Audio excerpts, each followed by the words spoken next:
नमस्कार। न्यूज 24 बिहार झारखंड देख रहे हैं आप। मैं हूं आपके साथ सबा शाहिद शेख। बिहार में एक के बाद एक पुल गिरते जा रहे हैं। हालांकि नीतीश सरकार इस पर अपनी चुप्पी नहीं तोड़ रही और बिहार में ये पुल गिरने से ऐसा सवाल उठता है कि आखिर कब तक बिहार में पुल भ्रष्टाचार के भेंट चढ़ते रहेंगे। तो चलिए इन्हीं तमाम बातों पर आज विस्तार से चर्चा करते हैं। चर्चा के लिए हमारे साथ तमाम गेस्ट जुड़ रहे हैं। हमारे साथ जुड़ रहे हैं वरिष्ठ संवाददाता सौरभ कुमार जी, बीजेपी प्रवक्ता राकेश पोद्दार जी, आरएलएम प्रवक्ता रामपुकार सिन्हा जी, आरजेडी प्रवक्ता प्रमोद सिन्हा जी, राजनीतिक विश्लेषक कृष्णकांत शर्मा जी। बहुत बहुत स्वागत है। सबसे पहला सवाल मैं रामपुकार सिन्हा जी से लेना चाहूंगी। रामपुकार सिन्हा जी, आखिर कब तक बिहार में पुल गिरते रहेंगे? देखिए, हमारी एनडीए गठबंधन की सरकार सभा जी इस मामले पर बहुत गंभीर है। जो भी कोई पदाधिकारी या कार्य एजेंसी अगर गलत कार्य करेंगे तो हमारे एनडीए गठबंधन में वो बख्शे नहीं जाएंगे। हमारी सरकार जनता के मुद्दों पर बहुत दृढ़ संकल्पित है और हमारी सरकार कभी भी भ्रष्टाचार को बढ़ावा देने वाली नहीं है। मैं आपको बतला दूं सभा जी कि बिहार में एनडीए गठबंधन की सरकार के मुखिया है हमारे माननीय मुख्यमंत्री आदरणीय नीतीश कुमार जी।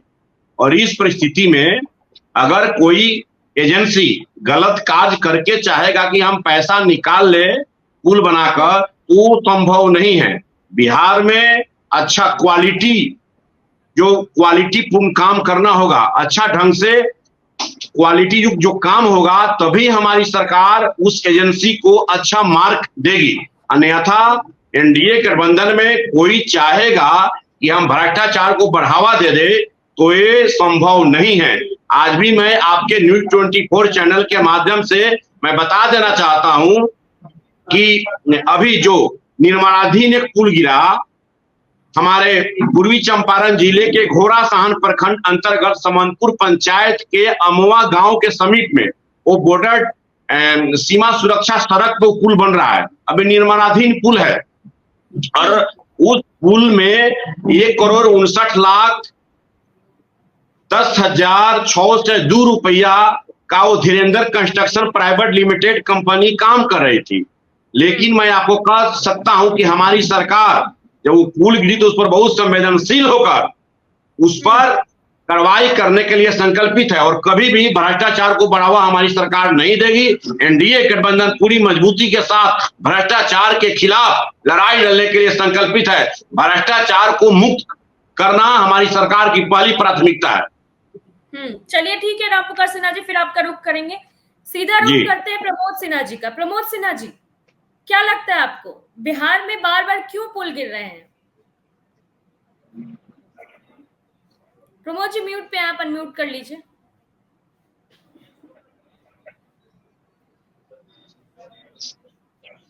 देखिए, पिछले एक हफ्ते में सवा जी जिस प्रकार से अररिया, सिवान और मोतिहारी में पुल जो है भड़बड़ा करके गिर गया है, ताश के पत्तों की तरह, मतलब कि गिर गया है, ये समझने के लिए पर्याप्त है कि किस प्रकार से पुलों के निर्माण में भ्रष्टाचार जो है, कमीशनखोरी पूरी तरह से व्याप्त है। अभी रामपुकार सिन्हा जी कह रहे थे कि हमारी एनडीए की सरकार, अरे भाई यहाँ 2005 से एनडीए की सरकार है। कुछ अल्पकाल के लिए जो है महागठबंधन की सरकार रही है, 17 वर्षों से इनकी सरकार है। प्लीज म्यूट कर लीजिए।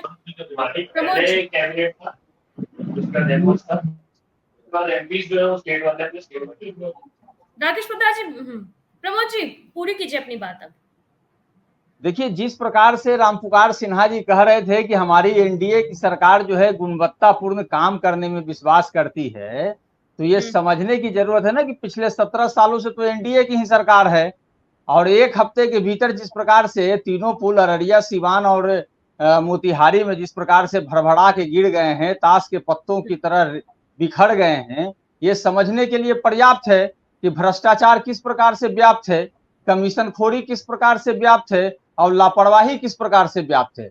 ये समझने की जरूरत है। माननीय मुख्यमंत्री नीतीश कुमार जी कहते हैं, बार बार कहते हैं कि हम 3C से कभी कंप्रोमाइज नहीं करते हैं। लेकिन हमेशा देखिए कि जो है 3C उनका जो है हर स्तर पर जब भी इस तरह की बातें आती है वो फेल्यूर नजर आता है। अब ये गुणवत्तापूर्ण की बात कर रहे थे, अगर बढ़िया से मटेरियल दिया जाता, रख रखाव की व्यवस्था जो राज्य सरकार की होती है, जो पुल बने हुए हैं, अगर रख रखाव बेहतर तरीके से किया जाता तो इस प्रकार की घटनाएं नहीं घटती। लेकिन अभी देखिए सरकार के स्तर पर ये 1 सप्ताह के भीतर हुआ है, इसके पहले भी कई पुल गिरे हैं, लेकिन 1 सप्ताह के भीतर जो ये 3 पुल जो लगातार और देश स्तर पर इसका जो है संज्ञान लिया गया है, देश स्तर पर लोग जो है इन सब चीजों को देख रहे हैं, तो ये समझने के लिए पर्याप्त है कि विकास के नाम पर किस प्रकार से पैसों का बंदरबांट हो रहा है, किस प्रकार से कमीशन खोरी और भ्रष्टाचार जो है बिहार में व्याप्त है। सभा जी।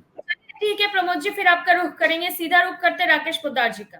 राकेश जी, तीसरी बार एक हफ्ते में बिहार में पुल गिर गया, जिम्मेदार कौन है, क्या लगता है आपको? देखिए सवा जी, मैं बताना चाहता हूं, जो पुल की बात कर रहे हैं राष्ट्रीय जनता दल के प्रवक्ता को पता नहीं। 1991 में दरौंदा जो महाराजगंज सिवान की पुल है, उमा शंकर सिंह जी विधायक थे 1991 में, उनके फंड से ये पुल बना है और उन्होंने ही बनवाया है। तो इनसे पूछिए उमा शंकर सिंह जी किसका आदमी था? भारतीय जनता पार्टी एनडीए की नहीं थी, ये राष्ट्रीय जनता दल के थे, जो बाद में सांसद भी बने थे, जहां से प्रभुनाथ सिंह जी जीतते थे। पहली बात। दूसरी बात, सिवान और महाराजगंज की अनुमंडल का जो मैंने बात आपसे गरौली गांव की बात की, उसके बाद अररिया की बात कर रहे हैं। अररिया में जो पुल बन रहा है, पुल बनाने का काम चल रहा है, जो गरौली गांव के बीच के जो नहर, गंडक नहर की बात चल रही है।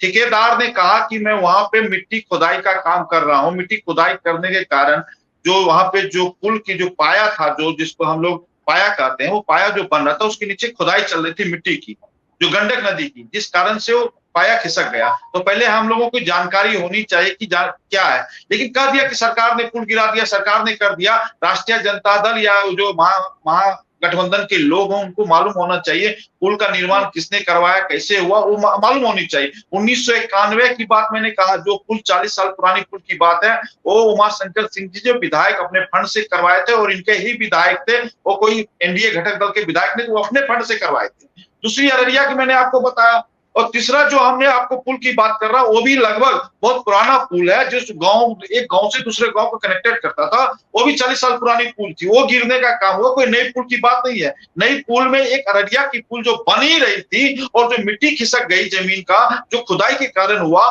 तो इसमें किसी को शंका नहीं होनी चाहिए, सरकार पे उंगली नहीं उठानी चाहिए। ये देखनी चाहिए कि कैसे हुआ, कहां हुआ, कैसे हुआ, इसमें ध्यान रखना चाहिए, लेकिन किसी पे उंगली नहीं उठानी चाहिए, पहले जानकारी होनी चाहिए। इसीलिए मैं कह रहा हूं कि भारतीय जनता पार्टी और एनडीए घटक दल कोई भ्रष्टाचारी नहीं है। भ्रष्टाचार ही होता तो आज हमारी सरकार केंद्र में नहीं होती, और नीतीश बाबू आज 20 साल से मुख्यमंत्री नहीं होते बिहार के। तो सब कुल मिला के मैं कहना चाहता हूं कि हम लोग भ्रष्टाचार, हम लोगों ने विकास किया। आपने देखिए ना, राष्ट्रीय जनता दल के यहाँ बैठे हैं प्रवक्ता, अपने कार्यकाल को देखिए, आपने कितने पुल और पुलिया बनाने का काम किए, कितने डॉक्टरों के अपहरण किए, कितने इंजीनियर थे आप बिहार छोड़ के पलायन करके, किसने अपहरण किया, उसकी जबरन शादी किसने करवाई? इन लोगों ने करवाई, इन लोगों का देन है। आज जो बात ये उठा रहे हैं, वो हमारा पुल बना हुआ नहीं है। राष्ट्रीय जनता दल के प्रवक्ता को पता होना चाहिए कि आप ही के विधायक ने अपने फंड से बनाया था, वो पुल गिरा है। चलिए ठीक है राकेश जी, फिर आपका रुख करेंगे। प्रमोद जी कुछ कहना चाह रहे थे, उनसे जवाब ले लेते हैं। जी प्रमोद जी, सारा आरोप तो राकेश जी ने आप लोगों पर ही लगा दिया। राकेश जी ने जी है कि कोई भी प्रकार की घटना होगी विपक्ष होगा, सत्ता पक्ष तो हो नहीं सकता है। 1991 का जो देखिए 3 पुल गिरा, उसमें एक बताए कि उसका निर्माण किन्होंने किया था। हमने जो अपना संबोधन था, जो हमने बोला, उसमें पहले ही हमने कहने का काम किया कि रख रखाव की जवाबदेही जो होती है वो राज्य सरकार की होती है, जो वर्तमान में सरकार है उसकी जवाबदेही है। तो ये तो इनको समझ में आएगा नहीं। अगर 40 साल कोई पुराना पुल है तो उसको देखने की जवाबदेही तो राज्य सरकार की है। ये इससे भी भाग सकते हैं क्या रख रखाव कर लिया कि पुल गिर गया, ये बतलाने की जरूरत है ना। ये लोग तो कुछ समझते नहीं है। कोई भी अगर काम होता है, कुछ भी होता है, तो सत्ता पक्ष इसके लिए जिम्मेवार नहीं होता, उसके लिए सीधा जिम्मेवार जो है विपक्ष होता है। अरे इसको समझने की जरूरत है कि किस प्रकार से जो है भ्रष्टाचार व्याप्त है। एक्सेप्ट करिए, 1 सप्ताह के भीतर 3 पुल गिर गया, पूरा देश स्तर पर इसका जगहसाई हो रहा है, लोग इसको देख रहे हैं, और सत्ता पक्ष में बैठे हुए लोग, प्रवक्ता की टीम जो है कह रहे हैं कि इस प्रकार की कोई वैसी बात नहीं है। शीर्ष स्तर पर जो है चुप्पी लोग साधे हुए हैं, सरकार के स्तर पर जवाबदेही कोई लेने के लिए तैयार नहीं है। अगर ये जो कल जो ढलाई हुआ था, जो पुल गिरा है, अगर आवाजाही शुरू हो जाता और उस पर जैसे लोगों का आना जाना शुरू हो जाता तो जान माल का भी नुकसान हो सकता था। बिल्कुल, इसका जवाबदेही कौन लेगा? चलिए ठीक है प्रमोद सिन्हा जी। रामपुकार सिन्हा जी। सभा जी, जरा मैं राष्ट्रीय जनता दल के प्रवक्ता भाई प्रमोद सिन्हा जी से पूछना चाहता हूं कि आज पुल ध्वस्त होने पर जो हमारे सरकार पर ये आरोप लगा रहे हैं, जरा जवाब दे। जिस समय बिहार के उप मुख्यमंत्री तेजस्वी प्रसाद यादव जी थे, 9 जून 2022 से 4 जून 2023 तक 4 पुल ध्वस्त हुए थे और उस विभाग के मंत्री आदरणीय छोटे भाई तेजस्वी प्रसाद यादव जी थे। जरा प्रमोद जी आप बताइए कि उस समय जो पुल ध्वस्त हुआ उसका जिम्मेवार कौन होता है? जो आज हमारी सरकार पर जो आप आरोप लगा रहे हैं, हमारी सरकार कभी भी करप्शन को कभी बढ़ावा नहीं देती है। हमारी सरकार भ्रष्टाचार के खिलाफ हमेशा संघर्षरत है और जो भी भ्रष्ट पदाधिकारी होंगे, जो भी भ्रष्ट ठेकेदार होंगे, जो भी भ्रष्ट एजेंसी होगी, उसके खिलाफ हमारा एनडीए गठबंधन की सरकार क्विक एक्शन लेकर उसको कल्ला चिट्ठा में उस एजेंसी को कल्ला धब्बा लगाकर उसके लाइसेंस को समाप्त करने का काम करती है। मैं पूछना चाहता हूं जरा प्रमोद सिन्हा जी से कि आप राजद के प्रवक्ता हैं भाई, जरा बताइए कि जब पथ निर्माण मंत्री आदरणीय छोटे भाई तेजस्वी प्रसाद यादव जी थे तो उस समय जब 4 पुल ध्वस्त हुए उसका जिम्मेवार कौन है? वो पथ निर्माण मंत्री और बिहार के पूर्व मुख्यमंत्री तेजस्वी प्रसाद यादव जी हैं। बताइए, आज न्यूज 24 के माध्यम से पूरा बिहार और पूरा देश की जनता आपकी बात को सुनना चाहती है। आप हमारे एनडीए गठबंधन पर जो आरोप लगा रहे हैं, हमारा एनडीए गठबंधन कभी भी भ्रष्टाचार को बढ़ावा नहीं देता है और भ्रष्टाचारी पदाधिकारी हो या भ्रष्टाचार करने वाले एजेंसी हो, उसके खिलाफ कानूनी कार्रवाई करके उस पर कार्रवाई करने का काम करती है। प्रमोद जी आप बताइए, जब 9 जून 2022 से 4 जून 2023 तक जो 4 पुल ध्वस्त हुए थे उसका जिम्मेवार आखिर तेजस्वी प्रसाद यादव है कि नहीं, आप जरा बताइए।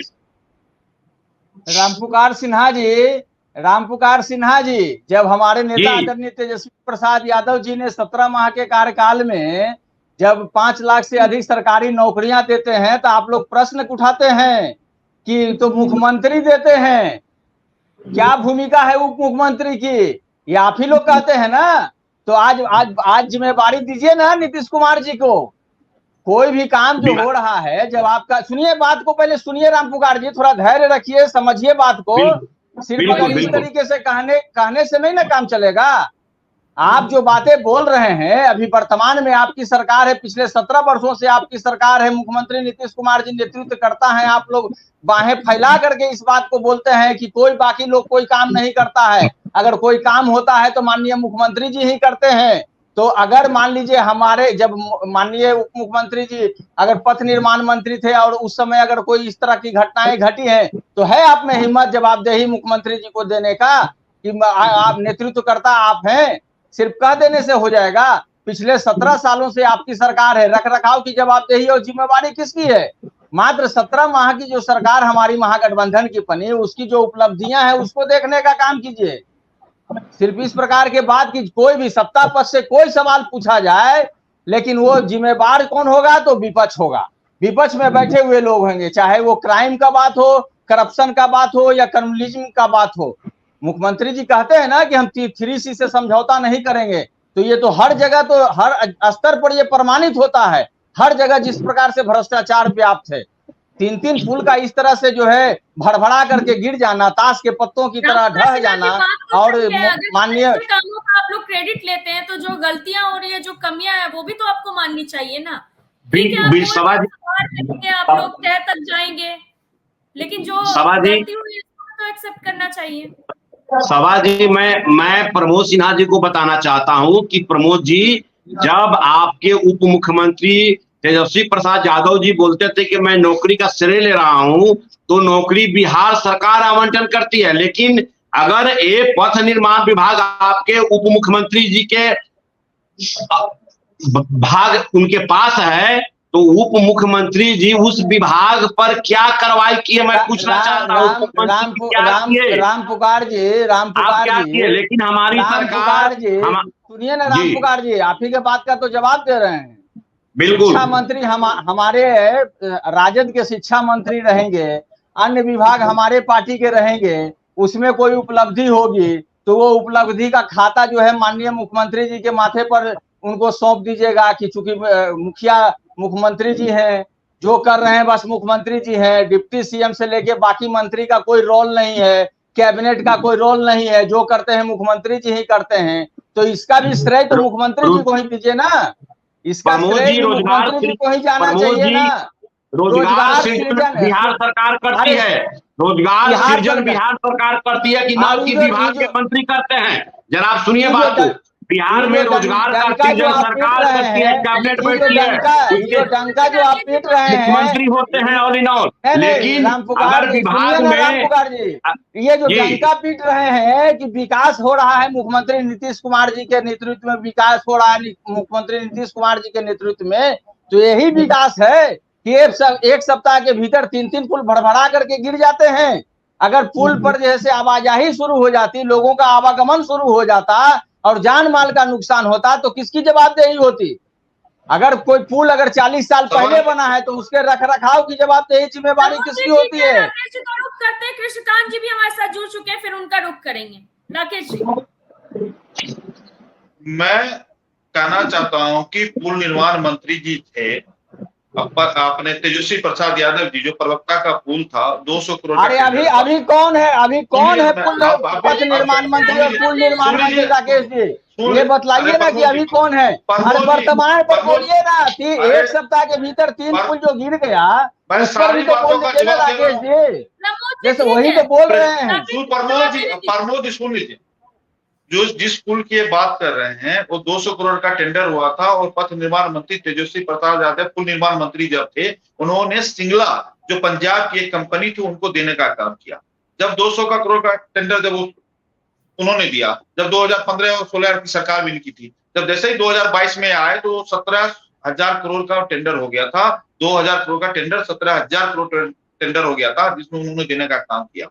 तो कुल मिला के मैं कहना चाहता हूं कि तेजस्वी प्रसाद यादव और हमारे नितिन नवीन जी जब आए मंत्री बने तो पुल की बात कर रहे हैं जो 17,000 करोड़ का टेंडर हो गया, किस पुल की बात कर रहे हैं आप? अरे अब बात सुन लीजिए, मैं प्रवक्ता के 200 करोड़ का था 1700 करोड़, 17,000 गलती से निकल गया, मैं 1700 करोड़ की बात कर रहा हूँ। वो 1700 करोड़ का वो टेंडर हो गया था प्रवक्ता के जो पुल जो भागलपुर में जो रास्ते बन रहे थे उसमें। तो नितिन नवीन जी जैसे मंत्री बने तो उन्होंने रुड़की के जो इंजीनियर उनको बुलाने का काम किया कि ये पुल जो है पहला पाया क्यों गिरा, तो दूसरी बात पूरा का पूरा ध्वस्त हो गया, तो हम लोगों ने जांच बैठाने का काम किया। दूसरी बात हम एक बात और कहना चाहते हैं, अभी विजय सिन्हा जी उप मुख्यमंत्री बने, जितने भी टेंडर इन्होंने किया था, तेजस्वी प्रसाद यादव ने जितने भी टेंडर किए थे उस टेंडर को कैंसिल करने का काम हमारे विजय सिन्हा जी उप मुख्यमंत्री जी ने किया है। तो कहीं ना कहीं इन लोगों का लगता है, और सरकार जब अभी नौकरी की बात करते तो मैंने कहा कि नौकरी की जो वैकेंसी थी 2021 में भारतीय जनता पार्टी एनडीए गठबंधन जनता दल यूनाइटेड उपेंद्र कुशवाहा जी की पार्टी ने मिलकर हम लोगों ने निकाला था, उसकी को देने का काम किया था।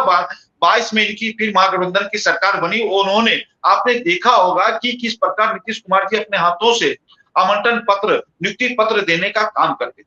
तो कुल मिला के सब नीतीश कुमार जी ने कहा। और राकेश जी ये बता दीजिए कि ये सिलसिला थमेगा या भ्रष्टाचार ऐसे ही देखने को मिलेगा बिहार में? नहीं, बिहार में भ्रष्टाचार पे आरोप जितने भी हैं हम लोगों ने नकेल कसने का काम किया है, लेकिन जैसे ही इनकी सरकार आई थी 17 महीने में आप में एक बात अगर उस सरकार से जनता खुश नहीं थी तो आप लोगों को चुनी ना, आपका बात मैं अभी की बात कर रहा हूँ, सुन लीजिए सभा जी। मैंने कहा कि आप देख सकते हैं कि इनके यहाँ जब 17 महीने थे, थोड़ी सी बात सुन लीजिए, 17 महीने में इनके यहाँ एक शराब माफिया था बंगाल का, इलेक्ट्रॉन बॉन्ड पे इनको 200 करोड़ रुपया उन्होंने दिया था। और मैं अभी भी कह रहा इलेक्ट्रॉन बॉन्ड पे 6,000 करोड़ रुपया भारतीय जनता पार्टी को आया था चंदा। मैं पारदर्शिता के साथ हमारे अमित शाह जी गृह मंत्री ने पारदर्शिता के साथ कहा कि 6,000 करोड़ रुपया सुप्रीम कोर्ट को भी बताया, जनता को भी बताया कि मेरे पास पैसा आया, लेकिन इनके जो खाते में 200 करोड़ रुपया जो अभी बंगाल की एक पार्टी ने इनको दिया, शराब माफिया, कहां से पैसा आया, इसका सवाल का जवाब इन देंगे। हम तो कहते हैं कि इलेक्ट्रॉनिक बॉन्ड पे जितना पैसा आया हम तो खुले मन से पारदर्शित करना चाहते हैं। हम लोग ने संसद भवन के अरुण जेटली जी ने इसको कानून को लाने का काम किया, हम तो लाते हैं, पारदर्शित करते हैं कि हमारा ये पैसा यहाँ से आया, यहाँ खर्च हुआ। इन लोगों के पास भ्रष्टाचारी लोग हैं, भ्रष्टाचार में लिप्त है, पूरा का पूरा राष्ट्रीय जनता दल। आप देखिए लालू प्रसाद यादव भी लिप्त हैं, तेजस्वी प्रसाद यादव जी लिप्त हैं, मीसा भारती लिप्त हैं, कुल मिला के सभी पूरे परिवार के लोग लिप्त हैं। कोई ना कोई शिकंजे में फंसे हुए, नौकरी जमीन के बदले नौकरी देना, उसके बाद चारा घोटाला में, इनकम टैक्स के घोटाले में, तो कुल मिलाकर जैसे इनकी सरकार आती है तो भ्रष्टाचार को घेरे में लेते हैं। आप पूछिए प्रमोद जी से कि 200 करोड़ रुपया इलेक्ट्रॉनिक बॉन्ड पे कहां से आया, किसने दिया, इसका सवाल का जवाब नहीं होगा। ये हमारे पर आरोप लगते हैं, हम लोगों ने भ्रष्टाचार पे नकेल कसा है। और मैंने कहा 40 साल पुराना पुल था, एक पुल जो बन रहा था वहां पे मिट्टी की खोदाई चल रही थी, जेसीबी मशीन के द्वारा पुल उसका पाया के नीचे ताकि गंडक नदी को सफाई हो रही थी, उसके कारण वो पुल गिरा है। आप सर्वे करा लीजिए, हम तो कह ही रहे हैं, लेकिन इनकी बातों से कुल मिला के लगता है कि एक कहीं ना कहीं विफल रहे हैं तेजस्वी प्रसाद यादव। चलिए ठीक है राकेश जी, सीधा रुख करते हैं कृष्णकांत जी का। कृष्णकांत जी, अभी मॉनसून आया भी नहीं और ये हाल है, मॉनसून में क्या होगा जब अभी से इतने पुल, अचानक लगातार पुल गिर रहे हैं, 3 पुल गिर गए एक हफ्ते में। देखिए, मानसून हर साल आता है, पुल कभी मानसून की वजह से नहीं गिरता है। इसका जो मेन है कि बेसिकली भ्रष्टाचार जो है हमारे बिहार, यूपी और कुछ ऐसे राज्यों में, जो वो एक इवन देश में भी और विदेशों में भी एक महामारी का रूप ले चुका है। एक संक्रामक रोग है जिसको पैसा कमाने और जिसे पावरफुल, दुनिया पावरफुल बन चुकी है, कुछ लोग दूसरे को देख के लगता है कि हमें भी पावरफुल बनना है, तो फिर वो लगता है कि इजी जो मनी है वो भ्रष्टाचार के द्वारा है। क्योंकि जो पैसा सैलरी के द्वारा ना तो पुलिस ऑफिसर जी सकता है और ना कोई सरकारी ऑफिसर, जब तक करप्शन नहीं होगा सरकारी ऑफिसर लाल बंगला और लाल गाड़ी नहीं खरीद पाएगा। तो इसका जो कारण है वो भ्रष्टाचारों में हमारी है, वो एक दिन में नहीं खत्म होने वाला, उसमें समय लगेगा और उसमें बहुत सारे सत्ता आएगी जाएगी बदलेगी, फिर भी ये वही के वही रहेंगे। तो बेहतर यही है कि यहाँ पे अभी जो रही बात हमारे राकेश पोद्दार जी जो बता रहे थे कि ये जो 200 चंदा कहाँ से आया, ये और ये है, हम तो खुले बताने का काम करते हैं। देखिए, पहले जो थी कांग्रेस और आरजेडी जो भी पार्टी थी यूपीए, वो 379 था, चोरी करती थी और छिपाती थी। फर्क इतना है कि चोरी बेईमानी वो भी कर रहा है, और अभी जो है भाजपा जो है वो 392 है, डकैती, मतलब चोरी ऊपर से सीना चोरी कि हाँ भाई देखो ले रहा है पैसा, खुल के ले रहा है और बता भी रहा है जो करना है कर लो, कानून तो हमने बनाया, तुम मेरा कुछ बिगाड़ नहीं पाओगे। बट उस पैसे को किस ढंग से ईडी और सीबीआई के रूप को टॉर्चर करके जो लिया गया है वो कहीं ना कहीं डाउटेबल है। अब रही बात पुल गिरने की बात है, तो हमारे देश में जिस तरह से सिवान का पुल गिरा, लोगों ने कहा पुराना हो गया था, कांग्रेस बीजेपी आरजेडी के सरकार में बनी थी 40-45 साल पहले, लेकिन उस समय जो पुल था उसकी बीच बीच में जांच करने का नियम सरकार का है कि क्या वो चलने लायक है, यदि चलने लायक नहीं है तो आप उसको ध्वस्त कर सकते हैं, दूसरा पुल बनाएंगे या बीच में तोड़ देंगे। बट मैंने देखा कुछ प्रवक्ता बीजेपी के बोलते हैं कि वो तो टूटना ही था, टूट गया। अरे भाई टूटना था तो ऐसे उस पर गाड़ी होती और नुकसान होता तो फिर क्या होता, तो लोगों की जान जाती। तो बेटर है कि उसको समय से पहले या तो रिपेयर कराना था, मैं पहले उसको बंद करके नई पुल का निर्माण करना था। अब अररिया के पुल की जो बात हो रही है, कोई भी सत्ता में मैं कहता हूँ आरजेडी ने करप्शन किया होगा, पुल को किसी गलत आदमी के हाथ में दे दिया, बना दिया। बट ड्यूटी सरकार की बनती है, जब भी कोई मेट्रो या इंजन या रेल जब ट्रैक बन जाता है तो चलने से पहले उस पे उसकी जांच की जाती है कि क्या ये के लिए चलने योग्य है कि नहीं। उसको कहते हैं ट्रायल बेसिस पे 7-8 दिन चलाया जाता है। तो उद्घाटन करने से पहले इनकी जांच नहीं की करके एलिगेशन नहीं लगाए, आरोप प्रत्यारोप राजनीति ना करे, जनता का पैसा है, ना तो आपके कार्यकाल में भ्रष्टाचार रुका और ना यूपीए के सरकार में भ्रष्टाचार रुका। लेकिन यूपीए के भ्रष्टाचारी के बारे में दुनिया देखकर उसको सत्ता से गिराई है। यदि आप भी वैसे ही हरकत यूपीए वाला ही करेंगे तो जनता आपको भी है ना ऊपर उठाई भी है तो गिराना भी जानती है। जनता बहुत स्मार्ट है, आप ज्यादा दिन तक उसको उल्लू नहीं बना सकते, उसे कहते हैं। तो इसलिए सगुफा और जुमला नहीं चलेगा। भ्रष्टाचारी पार्टियां अभी भी हमारे देश में एक महामारी के रूप में है जो जल्द से जल्द नहीं खत्म हो सकता। इसको करने के लिए कड़ा कानून बनाना होगा। और इसमें ये जो संस्था है इसमें पार्टी का रोल नहीं होता साहिबा जी। पार्टी तो जो भी सत्ता किसी की भी आएगी, चोरी नहीं बंद होगा, करप्शन बंद नहीं होगा। जो ऑफिसर है उन पे लगाम लगाना होगा। उनको ऐसे चीजों में यदि कोई पाया जाता है तो उनको नौकरी के साथ साथ कड़े कानून बनना चाहिए जिससे वो हर फ्यूचर में कोई भी सरकारी ऑफिसर इस काम करने से पहले सोचे। मंत्री भी कहे कि चोरी करो, फिर भी वो बोले कि नहीं सर आपको करना कर लो, मैं नहीं करूंगा, क्योंकि मैं करूंगा तो मेरी जिंदगी तो जाएगी, मेरा परिवार भी खत्म हो जाएगा। तो ये डर जो है आईएएस ऑफिसर को नहीं है। उनको लगता है कि मंत्री तो बचा लेंगे तो फिर क्या होगा, वो मंत्री के सह के बिना कोई भी ऑफिसर नहीं कर सकता। और ये ऑफिसर को ये देखिए पुल जैसे गिरा सिवान का, आप देखिए इस पे आदमी होता, इस पे लाख मान 20-50 आदमी मर जाते तो फिर क्या जवाब देते। ये तो भगवान का किस्मत है कि कम से कम जो पुल गिरने में कोई नुकसान नहीं हुआ, सिर्फ पैसे का नुकसान हुआ, देश का नुकसान हुआ, समय का नुकसान हुआ। तो इसीलिए आरोप प्रत्यारोप बंद कीजिए, राजनीति बंद कीजिए। आप दोनों को वादे के नाम पे ना तो यूपीए सक्सेस रहा भ्रष्टाचार को रोकने में और ना, यही बोलना चाहता हूँ। चलिए ठीक है कृष्णकांत जी, सीधा रुख करते हैं रामपुकार सिन्हा जी का। रामपुकार सिन्हा जी, आखिर नीतीश कुमार चुप्पी क्यों नहीं तोड़ते हैं? नीतीश कुमार कुछ खुलकर क्यों नहीं बोलते इस मुद्दे पर? इनको तो ध्यान देना चाहिए ना। देखिए, बिहार के सस्ते मुख्यमंत्री आदरणीय नीतीश कुमार जी कभी चुप्पी नहीं साधते हैं। हमारे मुख्यमंत्री जी एक कुशल अभियंता है, इंजीनियर है और उनको पूरी ज्ञान है, उनको पूरी जानकारी है कि क्या कब क्या करना है। आपको मालूम होना चाहिए कि हमारे तभी वो ध्यान नहीं दे पाए और 3 पुल गिर गया। आप देखिए सभा जी, आप जो आरोप लगा लीजिए, लेकिन मैं आपको दावे के साथ कर सकता हूं कि बिहार में एनडीए गठबंधन की सरकार में और जिसके मुखिया है आदरणीय नीतीश कुमार जी, उनके शासन काल में कोई भी व्यक्ति अगर गलत होगा, कोई भी व्यक्ति गलत काम करेगा, उसकी तमाम कारगुजारियों की जांच होगी। हमारे मुख्यमंत्री आदरणीय नीतीश कुमार जी भी बोले थे कि जिस समय तेजस्वी प्रसाद यादव जी उप मुख्यमंत्री थे, उनके शासन काल में जो भी राजद के मंत्री लोग थे, जो भी गलत काम कर रहे थे, जब उनको जानकारी मिली उनको हटाया गया और उनके तमाम कार्यों का जांच के लिए आदरणीय मुख्यमंत्री जी ने बोले भी। तो कल से सगुफा मत रामपुकार जी, झूठ मत बोलिए। कम से कम सहयोगी पार्टी है, हर चीज में हाँ मत मिलाइए। आप अपना पार्टी का वजूद खत्म कर रहे हैं।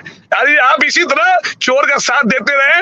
गलती नीतीश कुमार की नहीं है। कल तक तो पानी पी के नीतीश कुमार गाड़ी आते थे और आज जो है नीतीश कुमार के जो काले अक्षरों से लिखा हुआ इस चीजों को उसको आप छिपा रहे हैं।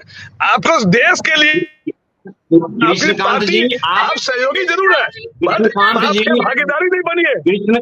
कृष्णकांत जी, आप एक राजनीति विशेषज्ञ है, आप एक पार्टी के प्रवक्ता नहीं हैं। आप जरा दूध का दूध और पानी का पानी की बात कीजिए कृष्णकांत जी। मैं कृष्णकांत जी, आपको मैं बताना चाहता हूँ, एनडीए गठबंधन के सहयोगी होने के नाते, राष्ट्रीय लोक मोर्चा के प्रवक्ता होने के नाते रामपुकार सिन्हा कृष्णकांत जी आपको बतला रहा है कि आदरणीय नीतीश कुमार जी के शासनकाल में कोई भी व्यक्ति, चाहे कोई एजेंसी हो, कोई एजेंसी हो जो वर्क करता हो पुल का, चाहे कोई ठेकेदार हो, चाहे कोई प्राधिकारी हो, वो बख्शा नहीं जाता। आपको मैं बतला देना चाहता हूँ कि बहुत सारे प्राधिकारी जेल के सलाखों में है। बहुत कृष्णकांत जी, आप किसी पार्टी के प्रवक्ता नहीं है, आप एक राजनीतिक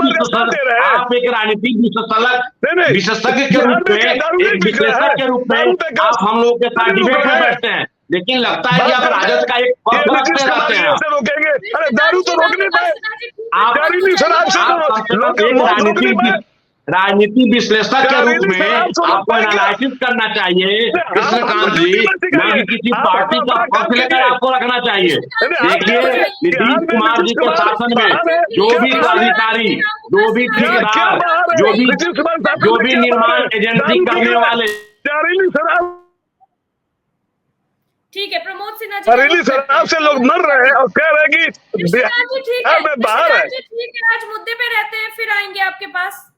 प्रमोद सिन्हा जी, बात तो सही है ना, जब आपकी सरकार थी तब तो आप लोगों ने इस चीज पे ध्यान नहीं दिया, और आज आप जब इनकी सरकार है तो ठेकरा फोड़ रहे हैं, तब तो आप लोगों को भी ध्यान देना चाहिए था ना भ्रष्टाचार होने से पहले।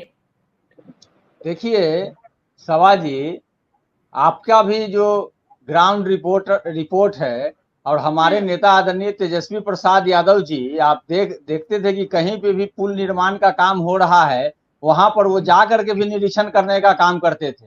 आप देखते थे कि रात के 12 बजे 1 बजे अस्पतालों का भी औचक निरीक्षण करने के लिए वो जाते थे। वो लगातार सुनिए ना, तो भ्रष्टाचार हुआ है, अगर ऊपर लेवल पे नहीं हुआ है तो नीचे लेवल पे हुआ है। अगर आप लोग को जांच ही करना था, अगर आप लोग देख रहे थे, निरीक्षण कर रहे थे, तो हर चीज आप लोगों को एकदम डीपली देखना चाहिए था। नहीं लगता आप लोगों को ऐसा? तो यही बात तो कह रहे हैं सभा जी कि जो रखरखाव की जवाबदेही होती है वो राज्य सरकार की होती है। ये जो अभी बता रहे हैं राकेश पोद्दार जी कि 91 का बना हुआ ये पुल जो है गिर गया, 40 वर्ष पहले का ये पुल गिर गया, 17 वर्षों से इनकी सरकार है, तो रखरखाव में ये कहाँ फेल हुए? अगर कोई पुल, अगर मान लीजिए वो अपने मानक पे खड़ा नहीं उतरता है तो उसको डिमोलिश करके नए पुल का निर्माण करना होता है, आप उस काम को करा लेते ना। लेकिन ये कह रहे हैं कि ये 91 में बना था किन्होंने बनवाया था। अब ये कोई बात थोड़े होता है। अब कोई भी चीज के लिए जिम्मेवार, जब सत्ता पद से कोई सवाल पूछा जाएगा तो उसके लिए जिम्मेवार प्रधानमंत्री नरेंद्र मोदी जी क्या कहते हैं कि कुछ भी होता है तो इंदिरा गांधी और नेहरू जी जिम्मेवार हैं। ये बताने की जरूरत है क्या? देश की जनता और राज्य की जनता इसको नहीं समझ रही है क्या कि भ्रष्टाचार कहाँ तक डूबा हुआ है? चलिए प्रमोद जी, ठीक है। राकेश जी अनम्यूट कर लीजिए। देखिए भ्रष्टाचार हुआ, लेकिन ये बात भी तो सही है ना, आप लोगों को तो देखना चाहिए था ढंग से। सभा जी, आपका सवाल बिल्कुल जायज है, हमारे शर्मा जी का भी सवाल बिल्कुल जायज है।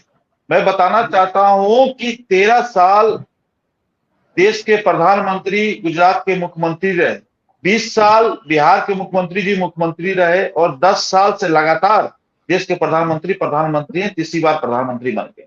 एक भी भ्रष्टाचार का आरोप लगा दीजिए नीतीश कुमार के ऊपर, कोई बता दे कि भ्रष्टाचार किया है, देश के प्रधानमंत्री ने भ्रष्टाचार किया है, उनके मंत्रिमंडल के लोगों ने भ्रष्टाचार किया, बता दीजिए। 10 साल से हम यहाँ देश में भी सरकार चला रहे हैं, कोई भी नहीं उंगली उठा सकता है, ना मुख्यमंत्री पे उठा सकता है, ना हमारे पे बिहार सरकार पे उठाने का काम करता है। अररिया पुल की बात है, मैंने कहा अररिया पुल का निर्माण चल रहा था, उसमें पाया खड़े किए गए थे, पाया खड़े करने के कारण गंडक में तो देखिए ना राकेश जी, ठीक है हम उस पुल का मान चुके मैं ठीक है, दूसरी पुल मैं 1991 वाले पुल के पे बात करना चाहता हूँ। 40 साल पुराने पुल थे, वहां के जो उप मजिस्ट्रेट अनिल कुमार जी ने कहा था कि ये पुल जो है बिल्कुल रास्ते को बंद कर रखा था, उस रास्ता ही बंद था, उस पुल पुराना पुल था, रास्ते बंद थे। उसमें अनिल कुमार जी ने कहा, वहां के उप मजिस्ट्रेट ने, उन्होंने कहा मैं जांच कर रहा हूं किस कारण से गिरा, लेकिन इस पे आवागवाही नहीं था, बंद पड़ा हुआ था, इसलिए गिरा। मैं 2-3 पुलों की बात कर रहा हूं, ये लोग पुराने पुल की बात कर रहा हूं, और रख रखाव की बात नहीं होती तो हमारे अनिल कुमार जी जो वहां के उप मजिस्ट्रेट हैं, उन्होंने जांच में ही कहा, और मैं कह रहा मैं जांच कर रहा हूं, रास्ते उसके बनते पुल रुका हुआ था, बिल्कुल पुल खड़ा था, उस पर कोई आवाजवाही नहीं, तो उसके बगल में जैसे एक पुल बन का निर्माण चल रहा है। तो इन लोगों की जानकारी होनी चाहिए, पहले जानकारी जुटा ले तभी किसी पे आरोप और प्रत्यारोप लगाना चाहिए। रही बात, दूसरी बात, आज तक बिहार के मुख्यमंत्री के जो मंत्रिमंडल के सदस्य हैं और किसी ने भ्रष्टाचार नहीं किया, आरोप प्रत्यारोप तो इन लोगों पर ही लगता है। अपने गिरबान में इन लोगों को झांकना चाहिए कि हमारे नेता किस प्रकार के हैं। आज भी उनके नेता जमानत पे चल रहे हैं, पैरोल पे चल रहे हैं, सभी परिवार के लोग। समय की कमी हम ये प्रमोद जी से जवाब ले लेते हैं। ठीक है राकेश जी। और सुन लीजिए एक मिनट में, और पुल पे एक बात सुन लीजिए प्रमोद जी सुन लीजिए एक सेकंड। और मैं कहा कि बिहार के मुख्यमंत्री जी चिंतित हैं, उन्होंने अपनी कैबिनेट की बैठक बुलाई थी जिसमें सभी मंत्रियों मंडल को बैठाया गया और जांच के आदेश दे दिए गए हैं मुख्यमंत्री जी के संज्ञान में। और कुछ दिन के बाद, एक दो दिन के बाद माननीय मुख्यमंत्री जी का बयान जनता के बीच में आ जाएगा, मीडिया के द्वारा जनता के बीच में रखा जाएगा। चलिए ठीक है। देखिए राकेश पोद्दार जी भी बोल रहे थे कि क्या बिहार के मुख्यमंत्री माननीय नीतीश कुमार जी पर कोई भ्रष्टाचार के आरोप लगे हैं क्या प्रधानमंत्री नरेंद्र मोदी जी के ऊपर कोई भ्रष्टाचार के आरोप लगे हैं क्या? जब महागठबंधन की सरकार थी राकेश पोद्दार जी, तो प्रधानमंत्री नरेंद्र मोदी जी ने ही कहा था कि 33 घोटाले हुए हैं माननीय मुख्यमंत्री नीतीश कुमार जी के कार्यकाल में। ये मैं नहीं कह रहा हूं, प्रधानमंत्री नरेंद्र मोदी जी ने ही कहा था, और वो घोटाले गिनाने का काम कर रहे थे। इस पर भी आप जवाब दे दीजिए। और चंदा दो और धंधा लो की नीति पर तो आप लोगों ने काम किया ही है।